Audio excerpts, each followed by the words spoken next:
Hi, my name is Ron. Have you ever considered that we can compare science and religion to see which is more important? This photo brings up the differences between science and religion immediately. A seriously religious person will react to this with criticism because these people are nearly naked. We know what's on their minds. Or if you are religious, this may remind you of Adam and Eve in the Garden of Paradise. Why am I showing this? Because a scientist, on the other hand, will likely consider what beautiful, natural, human specimens these are, even though they don't represent our full diversity, and how, yes, they are likely to reproduce. And that activity is one of the greatest pleasures we have as human beings. And a scientist might consider the anthropological setting and recall our evolution from earlier life forms that lived in the water, and the remarkable development of the human species over the past 100,000 years. If you once professed your faith in religion, or perhaps still do, have you wondered whether your beliefs might be based on false claims? Have you wondered whether there might be a better way to think about your life and reality? Are you wondering whether science offers anything besides space shuttles and better cell phones and tablets, or whether it might offer something that could make more sense of your life and the world around you? In my conversations with people who have started doubting their religion, I have heard the same questions, like, does God answer prayers? And does the Bible have guidelines for living my life? Or is God imaginary? Are the claims of religious leaders just delusions, or even outright fraud by those trying to make a living off of fear and superstition? It occurred to me that the best way to answer these questions is to consider where religion has come from and how scientific knowledge has developed. The history of science and religion gives us the truth behind the claims made by each of them.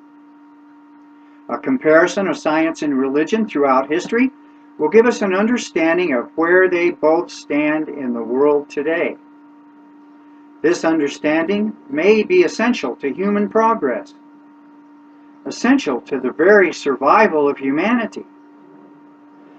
Science deals only with evidence derived from the natural world. Religion is based on faith and beliefs in the supernatural. That seems simple. But there is a lot of confusion about which sciences are really valid and which religious claims are really true. It seems to me that this confusion may be reaching crisis proportions. People ranging from my friends and family members to politicians and noted scholars have argued one or more of the following points. 1. Science and religion are equivalent, or at least compatible, ways of knowing things. In philosophical terms, they are overlapping teaching authorities, or Magisteria. 2. The faith that scientists have in science is no different than the faith that believers have in their religion. 3. The purpose of both is to explain reality, including the natural world. That's right, religious leaders claim to explain the natural world, not just the supernatural. Another point of argument, number 4, is that science has often proven erroneous, so it is no more reliable than religion. 5. Religious institutions are essential to societies, both in terms of morality and social life and helping the poor and the needy. Therefore, Scientists and anyone who doesn't believe should still respect religious claims and allow churches, priests, ministers, and their followers to have special privileges. I'm going to suggest to you that all of these claims are false. Science has far greater value, and you and I should make that clear to our friends and family in conversations we have with them. And teachers should make that clear in our public schools. Our leaders, when they're interviewed on television, should make it clear that science has far greater value than religion. And science and history channels should be more skeptical of the claims of religions. We should never again concede any kind of equal position to religion. Here's why. First, are science and religion equivalent or at least compatible ways of knowing things? Certainly, both science and religion began as philosophies. Science as natural philosophy and religion as metaphysical philosophy. They were both about knowing about our world and our existence. Let's look at a bit of history. Actually, metaphysical and natural philosophies began to diverge way back in 300 before the Common Era, before Christ, as they say, when Greek scholars started explaining the forces of the universe without using God and divine intervention. Subsequently, when the early Christian church began to form, it developed a plan to align its supernaturalism with natural philosophy, the knowledge of the physical world. They tried to explain the natural world with their own supernatural doctrines. Their intent in doing that was to distinguish their religion from non-Christian or pagan supernaturalism, which they happily called superstition. Initially, the main threat to the church was paganism, but that changed. Increasingly, metaphysical philosophy within the church was contradicted by new discoveries in natural philosophy, even though those discoveries were often made under the church's sponsorship. The contradictions between supernatural dogma and new discoveries were aggravated by the persistent corruption of church leaders. Then, as the result of printing presses and the spread of literacy, the understanding of both metaphysical and natural philosophies grew immensely among the general populations of Europe and the Middle East. Then, protesters rebelled against the early Christian church, which came to be known as the Catholic Church, adding to the confusion. Both protesters, or Protestants, and Catholics, as well as Muslims and Jews, experienced new shocking surprises as discoveries about the natural world accumulated. It became more and more difficult to explain all this new information with only the supernatural stories from their scriptures.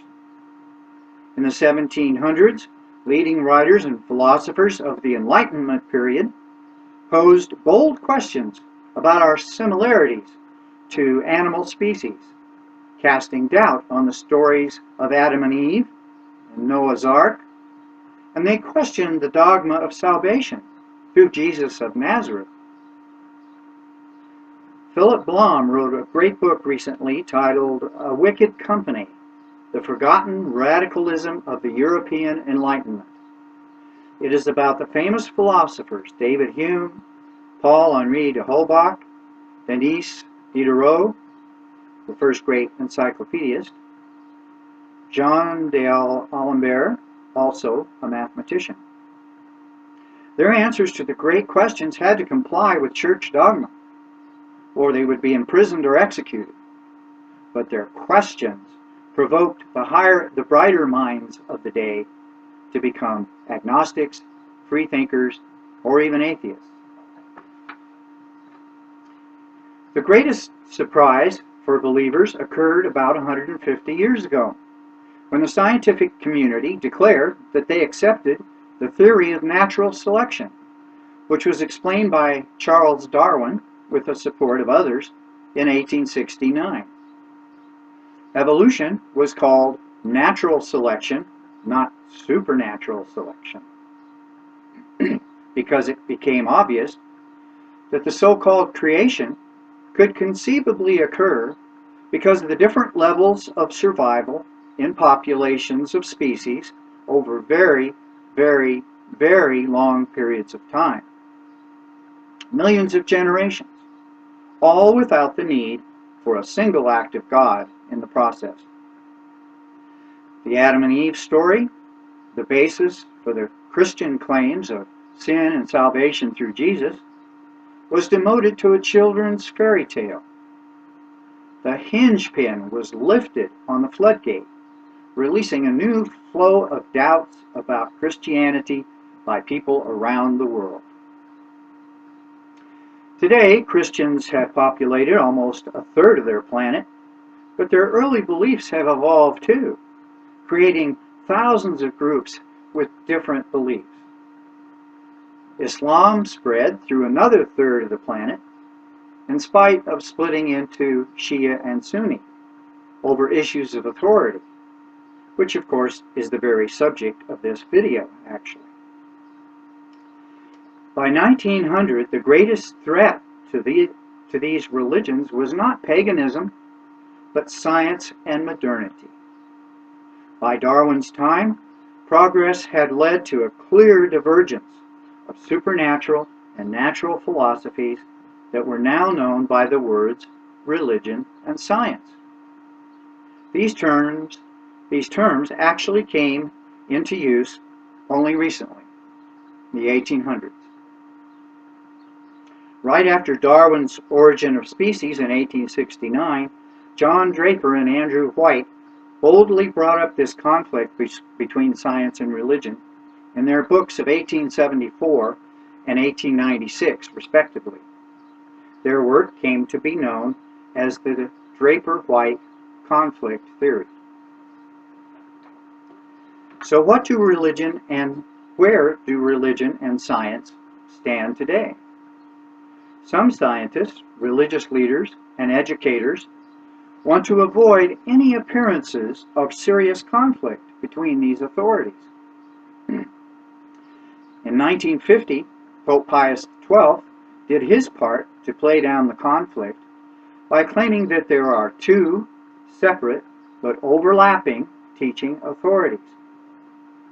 That provoked the famous scientist Stephen Jay Gould to write an article and a popular book titled Rocks of Ages, Science and Religion in the Fullness of Life. Gould claimed that these authorities are separate and not overlapping. He argued that religion operates only in the area of the meaning of life and values, whereas science documents the facts of the natural world and develops theories about how the natural world works. As Galileo said in 1615, the Bible tells you how to go to heaven, not how the heavens go. Opposing these separatists are the unifiers, those who want to bring science and religion together to minimize the growing conflict. They include a variety of religious leaders and scientists, including famed biologists Kenneth Miller and E.O. Wilson, Francis Collins of the Genome Project, and astronomer Russell Genet. Well, let's see what these religious authorities really claim. In the Skeptical Inquirer article, The Dangerous Quest for Cooperation Between Science and Religion, Jacob Pandian explains what religion means. As early as 400 of the Common Era, Augustine, the Bishop of Hippo, the so-called Saint Augustine, used the word religio to, quote, signify the true knowledge about the nature of the world and humankind, unquote. Notice that Augustine didn't restrict religion to the spiritual or the supernatural, but included knowledge of the natural world in the word religion. So, as Pandian says, religion, as formulated by the major groups today, I quote, does not complement science, but preempts and co-opts scientific discourse in support of supernaturalism. Unquote. Religious believers really only accept and promote one authority as superior: religious authority. They want to make a God down to us approach for all knowledge, only relying on their heavenly God or gods. Most religions concede very little authority to science. But if I ask you, is this beautiful scene God's wisdom and grace flowing down to us? Or is it natural sunshine from a thermonuclear reaction centered 93 million miles away, shining through a very natural atmosphere of gases and water?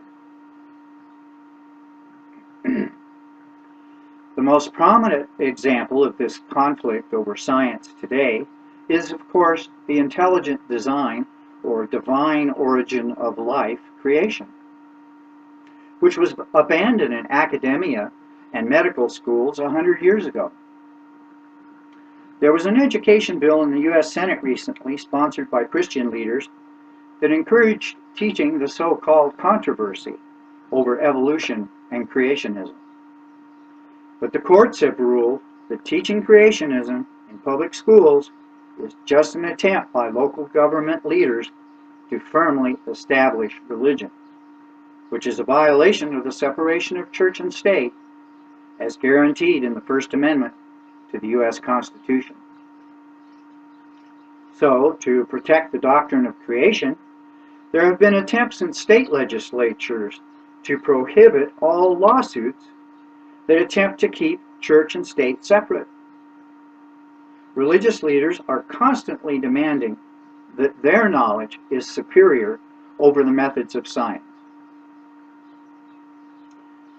Now, please note that I'm not advocating a prohibition of religious traditions and practices. But we must be aware that religion is a dangerous mixture of supernatural explanations for the natural world.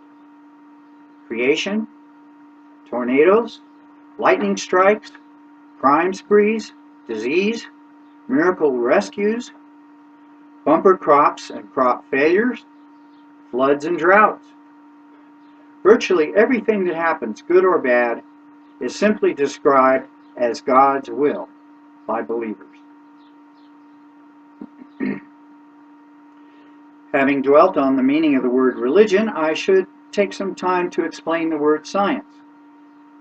Science is no longer limited to the realm of philosophical contemplation, but strictly speaking is the knowledge to make something useful. It is the knowledge of natural processes. So when we use science, we rely on physical properties, observations and data, and what is called the scientific method. The screen shows a flowchart of this method, which I think makes it pretty clear. We make life better through science by defining problems, developing and analyzing ideas about them as hypotheses, collecting and examining data from explorations or experiments, and then arriving at conclusions or theories about how the natural world behaves. When scientists widely accept a theory because it is useful in making predictions, and when efforts to disprove that theory have repeatedly failed, they may consider it to be a natural law. It has been suggested that the theory of evolution is such a consistent model for explaining the changes in living populations over very long periods of time that it should be now elevated to the status of a natural law. By the way, creationism isn't even a theory. It is a story with no evidence to even test. So when we say science, we mean both the accumulated knowledge about the natural world, including human behavior, and the methods used to get that knowledge. So, from looking at the history of science and religion and where they are today, I submit to you that they are not in the same realm of knowledge and that their methods are entirely different, and that religion fails to explain the natural world and how things really work. I will strengthen this argument more in a few minutes on point number 3. So, now I address the second point of confusion, and I ask, is the faith that scientists have in their methods and conclusions the same as the faith that believers have in their spiritual and religious practices? I don't have time to go into great detail here. Let me just mention a couple of key points. First, scientists don't really have faith. They have a high degree of working knowledge of the forces of the universe without resorting to supernatural explanations. And they have a growing storehouse of data that is now processed and stored electronically. Scientists do not believe in evolution. They use its principles effectively. For example, genetic scientists are convinced by the overwhelming data supporting the natural law of evolution. They do not believe in it as blind faith. Religious faith is confidence in an imaginary being and an imaginary reality without questioning. It is accepting without repeatable evidence, or in spite of evidence to the contrary, dogma that is frozen in past ages and can really only be verified in the proclaimed afterlife.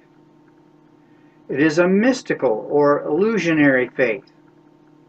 For scientists, especially atheists and free thinkers, our only faith is the confidence that we can find practical ways to promote our mutual health, wealth, and happiness in this life.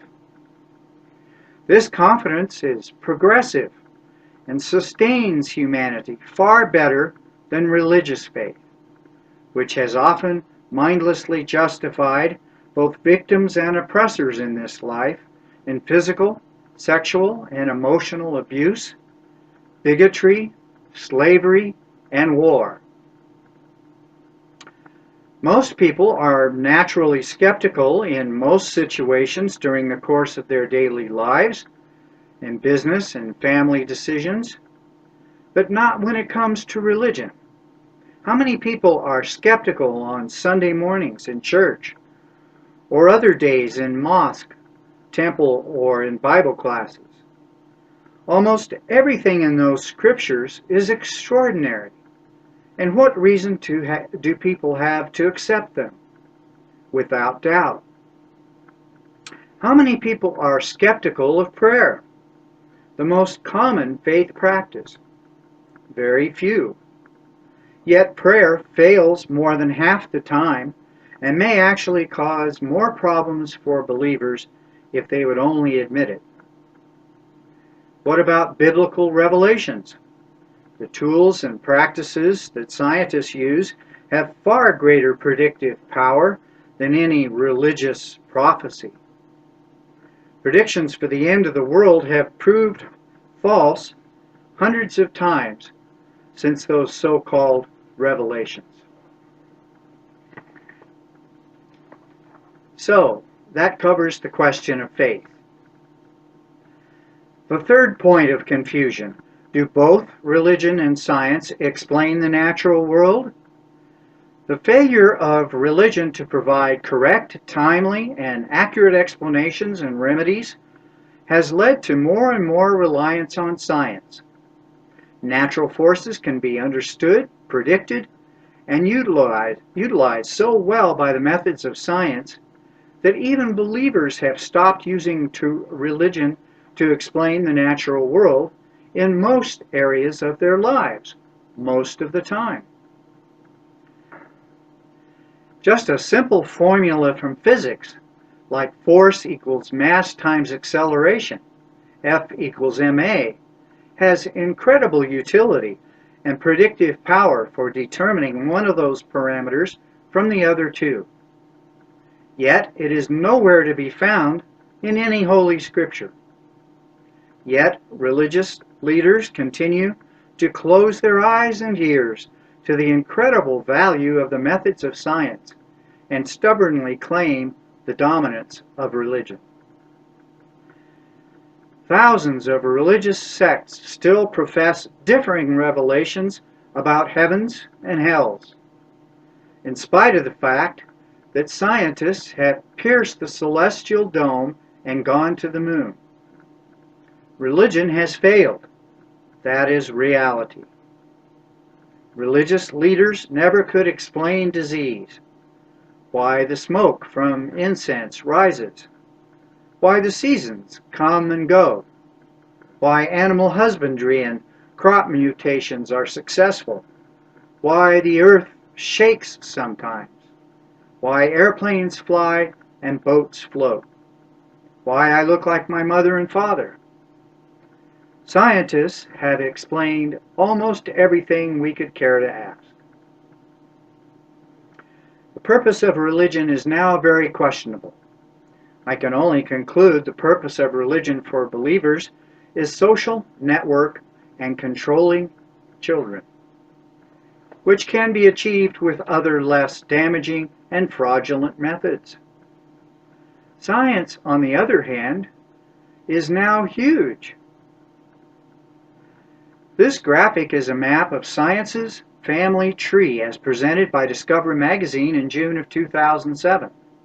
A computer scientist at Columbia University created this with the aid of some colleagues by categorizing 800,000 scholarly papers into 776 areas of scientific study. It shows the immense areas of scientific knowledge. Over on the right side are the physical sciences, biology, chemistry, physics, earth science, materials, and mathematics. At the top is astrophysics. Toward the left, there is computer science and the social sciences, and mental health and brain research. It's all there. Can religion take credit for the hard work done by the hundreds of thousands of scientists and technicians in these areas? I think not. So, given the value of science, another important question arises. Should science be used to challenge the claims of religion? Daniel Dennett says yes, break the spell. The delusion that religion should be protected from scientific inquiry. We know the result if religion is investigated: agnosticism, or even atheism.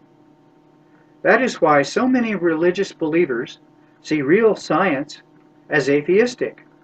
Even they understand the result. Isn't that ironic?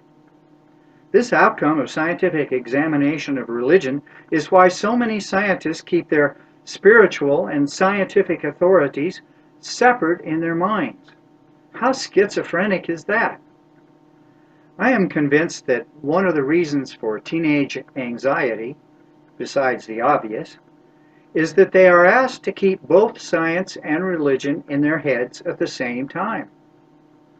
Richard Dawkins, in his article, "You Can't Have It Both Ways," explains that many religious claims, like turning water into wine or bodily resurrections and ascensions, are clearly about natural processes and are subject to the scientific method. Now, the U.S. Constitution does not require government respect for religion or even neutrality regarding religion, and it does not prohibit the teaching of skepticism or even atheism. The First Amendment says there shall be no law respecting the establishment of religion. There can't be a law that advocates for religion in a way that helps establish it as respectable in our communities. we should wholeheartedly support that provision. The First Amendment also says there can be no law prohibiting the free exercise of religion. But that doesn't mean that we can't criticize religion. Even an agent of the government can do that under the free speech clause of the First Amendment. Do you know that there are legislative efforts to make criticism of religion a hate crime? That's what Sharia law does in Pakistan and Saudi Arabia. We must be free to criticize religion, even in settings sponsored by the government, like museums, legislatures, and public schools. So, in terms of that third point of confusion, religion does a terrible job of explaining the natural world, whereas the scientific approach has succeeded exceptionally well. Now, confusion number 4. Has science proven erroneous, so it is no more reliable than religion? First of all, let's be clear. Scientists have never claimed their methods are error-free, just that their methods continually improve what we know. It has been religious leaders who claim to have absolute truth, the revealed knowledge of what is real. Yeah, like talking snakes, the dome of the heavens, the fiery pits of hell, a fatherly God full of anger and vengeance, yet loving, a devil competing with the good God, an ark that can hold all the animals of the earth and all the plants for their food, by the way, resurrections and ascensions of God-men, impossible miracles, an infallible pope, the Word of God written in old books, probably by men delusional from disease and poor diet. Certainly, religious leaders throughout history have been wrong, not only about natural processes, but about moral issues as well, like sexual practices, the torturing and burning of heretics and witches, going on violent crusades and jihads. Religious people cannot repeatedly demonstrate that their doctrines are valid.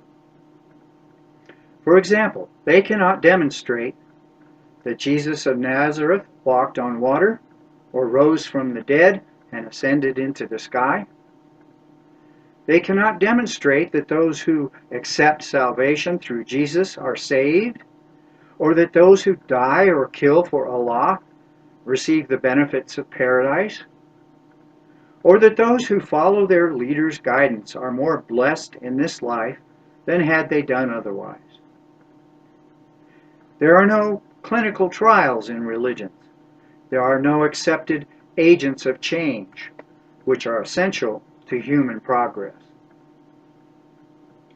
Modern science, on the other hand, is not so much discarding old science because it is mistaken, but building on previous understanding. Isaac Newton built on Galileo's work and extended it, and Laplace built on Newton's work and extended it further without any need for a God hypothesis. Although Newton's laws were proven insufficient by Einstein and his contemporaries, our astronauts made a total of 8 trips to the moon based on Newton's formulas. Newtonian mechanics still has wide applicability in most engineering applications.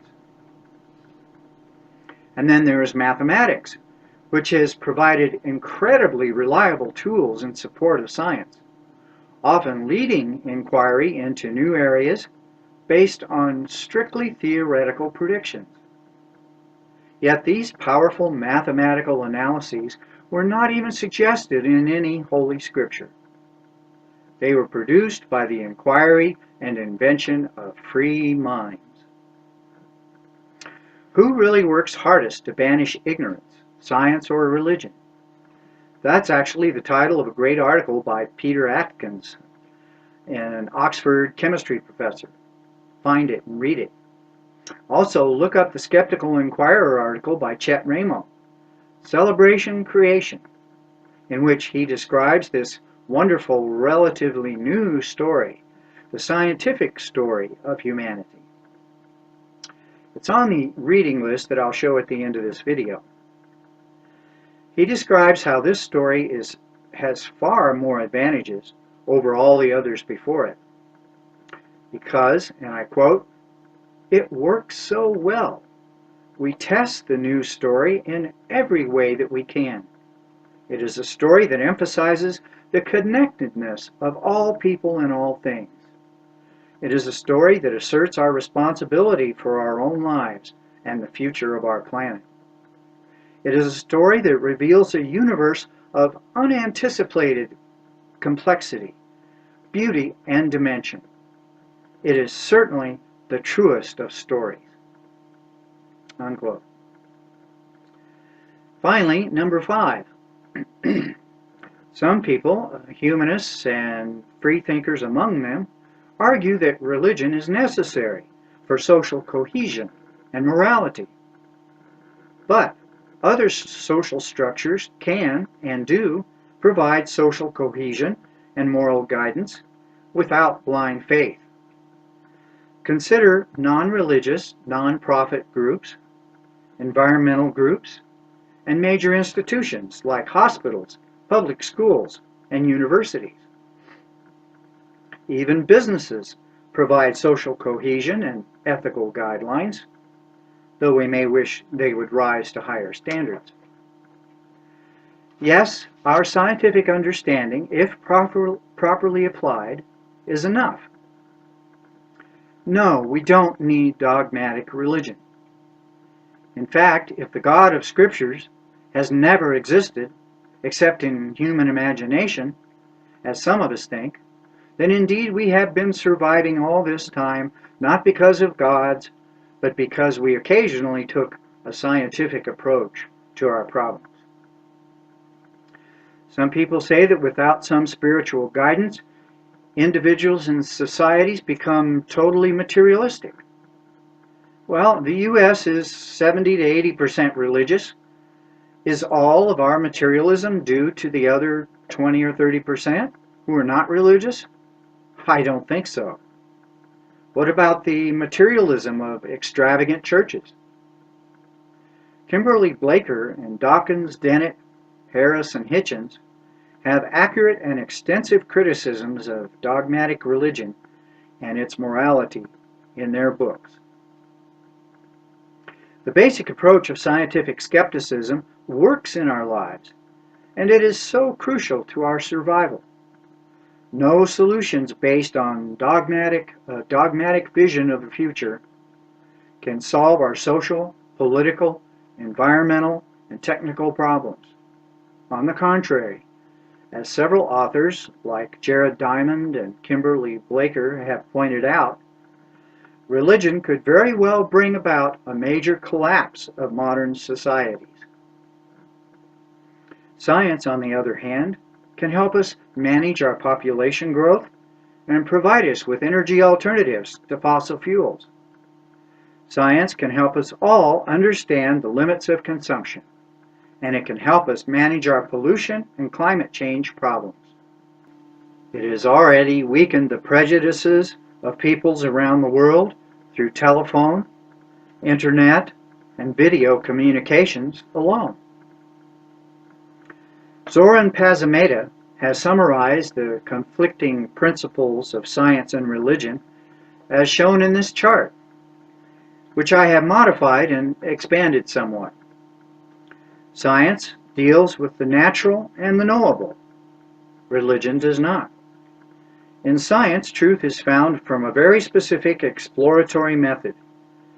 In religion, it is found only in suspicious revelations. In science, truth grows with new discoveries. In religion, truth from self-claimed authorities is absolute. In science, there is proof by observation and experiment. In religion, there is no proof, only faith. The conclusions of science are more objective. Those of religion differ by culture and interpretation. Anyone with training can confirm the principles of science. To be a religious leader, you must imagine that you hear the voice of God. Attempts to merge science and religion put us in the indefensible and confusing area in the center of this chart, the area of pseudoscience or pseudo-religion. I am proud to be an atheist, a free thinker without religion, and a scientist. We can have social structure, moral values, law and order, a purpose in life, ceremonies, loving bonds, faith and reason, public service, awe and wonder without religion. So, in conclusion, a clear understanding of both science and religion is essential to human progress, essential to the very survival of humanity. This is not an exaggeration. It is important that dogmatic religion must not be allowed to retard social progress any longer. I propose that those of us who are free thinkers and humanists, those of us with a more secular lifestyle, promote the methods of science more vigorously, that we lead the world in advocating solutions that science and free thought offer, that we protest the dominance of dogmatic religion that retards human progress around the world. I hope I can motivate you to take up this cause. Are science and religion comparable? Certainly not anymore. Finally, I must ask what just might be the most important question in all knowledge. How many of you have discovered the greatest proposition of Judaism, Christianity, and Islam? What do you think that is? I submit to you that the leaders in those religions devised the most powerful influence over others that they could possibly imagine. Here's what they did. They convinced millions of people over the centuries that there is a God that will punish you in the worst way imaginable, or reward you in the best way imaginable, not just you physically, but the very essence of who you are, your so-called soul, not just for a few moments, or hours, or days, or years, but forever, for all eternity, based on your obedience to the rules given by these leaders. I submit to you that this is the greatest fraud ever perpetrated in the field of philosophy in human history.